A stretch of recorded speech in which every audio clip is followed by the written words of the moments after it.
Pandora Syndrome. Written by April Walleen. Read by April Walleen. Directed and recorded by Andreas Gallego. Prologue. Beginning of the end. So, there I was, encased in about 10 feet of cement and walled into the basement of an Ahab's coffee shop.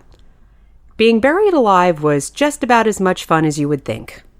I couldn't breathe, couldn't see, couldn't move. My skin ached, not just because of the cement, but because the sun was coming up. Terrible as that felt, it was good to know that at least some part of my vampiric senses were still firing. After all my years as an immortal, I still wasn't a very good vampire. My current situation was an embarrassment to my supernatural race. This couldn't really be the end of me, could it? I mean, realistically, the lack of nourishment would eventually make me lose consciousness. But then what? Technically, I should live forever. The cement was still wet, giving me the slightest tease of movement. Unfortunately, every time I tried to dig my way out, a bit more of my flesh ripped, more bones popped, and more ligaments contorted. So I forced myself to be still. My thoughts flailed between pain and rage while the faces of my loved ones passed through my mind's eye. The sheer horror of my situation was quickly crushing the logic center of my brain. Thankfully, my thoughts soon retreated into the safety of memory. They offered something to cling to, something to stem the panic creeping in. So I let them come. Unfortunately, they settled on the night of my death. The night all this started. The night I met Remy. I stumbled drunkenly out of the Viper Room. Unfortunately, the poorly lit streets were devoid of my companions for that fateful night. It was to be a pub crawl of epic proportions along Hollywood's infamous Sunset Strip. Sadly, it would end up being far more epic than any of us anticipated. I still wasn't exactly sure how I, the birthday girl, had managed to get left behind by my brother Jack and my supposedly best friend Rosetta. I thought about flagging down a cab, but as I patted my non-existent pockets on my tight purple dress, I realized that I spent all my cash on Long Island iced teas. I regretted wearing the impractical dress, as it had forced me to have my brother hold my ID card. My currently MIA brother. Though I had to admit, the dress did a lot for me. Curve-wise, I was always more Betty Page than Betty Cooper, a figure that was less popular with the fashionable 80s girls of today. I was also the complete opposite of the tan-skinned California blonde stereotype, what with my pale complexion, dark eyes, and black hair. Thankfully, with the dress, high heels, and metric ton of makeup that Rosetta had forced me to wear, I was right on par with the dolled-up club-goers of the Hollywood night scene. However, now that I was tipsy, lost, and pissed off, I doubted I cut a stunning figure. Only a few stumbling stragglers like myself were left outside the club at this hour. I thought about looking for a payphone, but aside from my lack of change, I didn't even know the number of our apartment, seeing as how I'd only moved in with my brother the week before. Tears threatened my eyes. Even if I'd known the number, he likely wouldn't answer. I'd seen Jack with a busty blonde earlier, and late as it was, he would undoubtedly be too drunk or too distracted by said blonde to be any help.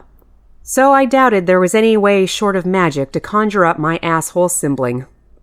Dejected, I wandered around the side of the club and into the parking lot. In my drunken state, my emotions were going haywire. The situation had finally overwhelmed me. So I yelled. It was a furious, inarticulate sound that trilled on until I was out of breath. It didn't help, but it felt good. Disoriented, I slunk towards the black facade of the Viper Room, leaned against the wall, and closed my eyes. Awesome, Dora. Happy birthday to me, I half sang aloud. In response, I heard the sudden snap of my stiletto heel. Scrambling to catch myself, my hand scraped the side of the building, and I slammed unceremoniously to the ground. Angrily, I ripped off what was left of my heel and chucked it across the parking lot, followed quickly by Rosetta's glittering accessories, which flew through the air like little shooting stars. I'd catch hell for that, but I didn't care. Served her right for ditching me. Leaning back against the wall of urine-soaked nightmares, I gave in. The terrible night had won. With choking sobs, the tears came. Mascara began rolling down my cheeks in thick black streams. My breath hitched, and my chest constricted. I sucked in air, but it wasn't enough. All I could do was sit there and shake with strangling, uncontrollable sobs as the panic attack began. "You never came to find me," a deep voice suddenly whispered in my ear. My panic turned to shock, and I scrambled back to find the most handsome man I'd ever had the good graces to flirt with hovering over me. I remembered marveling at him back in the bar. It had been unladylike of me, but it was my birthday after all. Sadly, I'd gotten little more than his name before he disappeared into the depths of the Viper Room. Remy stared down at me with a thin smile. His blue eyes seemed particularly bright in the dim streetlight, almost silver. His features appeared sharper than they had in the club, his perfectly styled, deep brown hair now a frame of blackness around his masculine face. As I studied him, I felt my body relax and my breath begin to calm. His eloquent brows were arched with just the faintest hint of worry. I also noticed a tick in the muscle of his jaw. Whether it was holding back a laugh or a curse, I wasn't sure. "Where did you come from?" I managed after a moment, my voice coming out in an emotional rasp. "I came from the bar, remember?" he teased. "Yeah, I know," I began to say, but then stopped myself. "Never mind," I sighed, dabbing at my eyes with the mesh sleeve of my dress. "Why are you crying?" he asked, crouching next to me. "I'm all right," I croaked.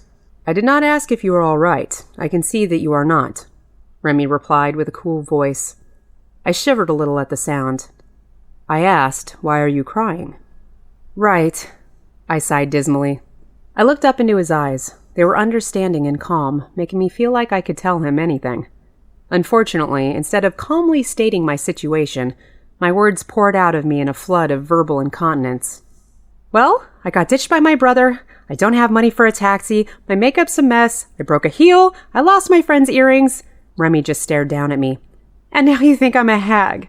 I shifted awkwardly, trying to hide my face from him. "I think no such thing," he replied, and placed a finger under my chin, gently lifting my face up to meet his. Our gazes locked, and the place where our skin touched seemed to almost hum with an electrified connection.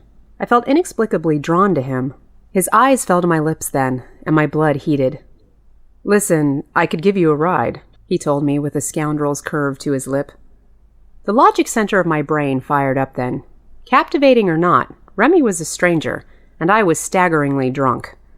I considered my options as I looked around the alley replete with garbage and worse. I really didn't have much of a choice. Either I got a ride with him or I spent the night in the alley. I nodded and tried to stand, but immediately lost my balance. I was nearly back on the filthy ground when Remy's arms snaked around my waist to catch me. I barely had time to grasp before he had me on my feet, steadying me against the wall. He was warm. Well, warmer than I was at the moment, and he smelled like good musky cologne. I felt dizzy with the scent of sandalwood and fresh water. You're strong," I stammered, as I tried to take a step, momentarily forgetting about my lack of heel. He tightened his grip, saving me from stumbling anew. "My hero," I breathed. "What makes you think I am a hero?" Remy asked darkly, his lips suddenly inches away from mine. My stranger danger instinct should have lit up then. Instead, my heart leapt, and I felt at peace, like fate had brought me to this terrible alley just to gift me this moment. Remy's baby blues peered down into my dark eyes. There was intensity there, and yet something hesitant, as though he were waging some internal war. For a moment, I thought he might pull away. I tightened my arms around him, attempting to keep him close. Remy's will seemed to dissolve then, and his strong lips descended upon mine. My mind reeled. They were smooth, firm, and tasted lightly of brandy. My mind spun as that electricity between us seemed to intensify. Remy broke the kiss, giving me a moment to catch my breath. His lips caressed the corner of my mouth, traveled across my cheek, to my jaw, and then down to my neck. Shock and pleasure coursed through me as he feathered kisses along the sensitive flesh. Just then, movement across the parking lot caught my eye. My ecstasy faded as two dark figures with intent strides headed our way. One man wore a greasy, faded t-shirt. The other sported a threadbare flannel. I stared at them over Remy's shoulder, my heart still racing as he continued trailing kisses along my neck. I wondered if these menacing figures had been watching me as I stumbled around drunkenly. I'd have been embarrassed about having an audience if it hadn't occurred to me that if not for Remy, I'd have made a wonderfully helpless victim. "Remy," I whispered. "There's—" "I know." He breathed into my neck, causing me to shiver. Between the chaotic bar and thug-ridden parking lot, we never seemed to have a moment to ourselves. He pulled away then, inhaled sharply, and frowned. "They're armed." As if on cue, the metal of their guns glinted in the dim streetlight. Remy turned quickly, keeping me protectively behind him. "Evening, gentlemen," Remy called firmly, greeting them as though they were pointing frickin' daisies at us. "What can I do for you?" One of them laughed as they came to a stop several yards away. "Take a guess, asshole." "We're here for your money. Hand it over, and everyone gets home." The second gunman nodded, thrusting his weapon forward for emphasis. Remy stayed cool while somehow managing to hold me upright. "And if I'm not inclined to surrender my funds?" Remy asked the men. "Then we shoot you, take your money, and your slut," the other said simply. As I stared at their guns, a sudden wave of drunken bravery coursed through me then. "Great!" I slurred with as much dignity as I could muster. "This is just the perfect cap to my night." I was apparently in the mood for jokes. "Shut it!" the first gunman spat, pointing his pistol at me then. Something in me suddenly snapped. I felt bold, like fire was rushing through my veins. I was invincible, or at least the alcohol circulating through my system thought I was. "No, you shut it!" I yelled, taking a surprisingly steady step forward despite my lack of shoe.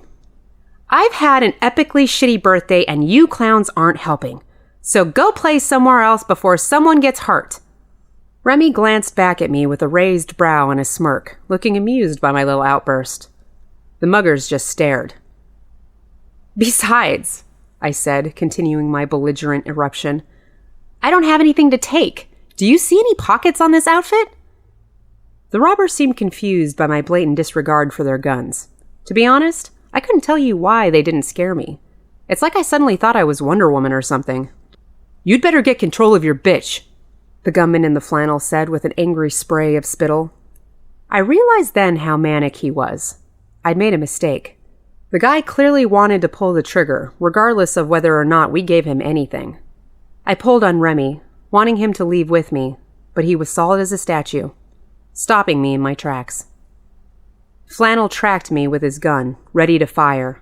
I don't know which one actually pulled the trigger, but I heard the loud crack just before I was thrown back against the wall of the club. My chest ached and I felt like I was falling in slow motion, the scenery tilting and shifting around me until I was staring up at the street lamps. I blinked hard as Remy filled my vision. There was a wild, stunned look in his bright eyes. His lips moved. He was talking, but I couldn't hear him. It was as if someone had turned down the volume on the world. A slow thumping echoed in my ears. I tried to speak, but my mouth wouldn't respond.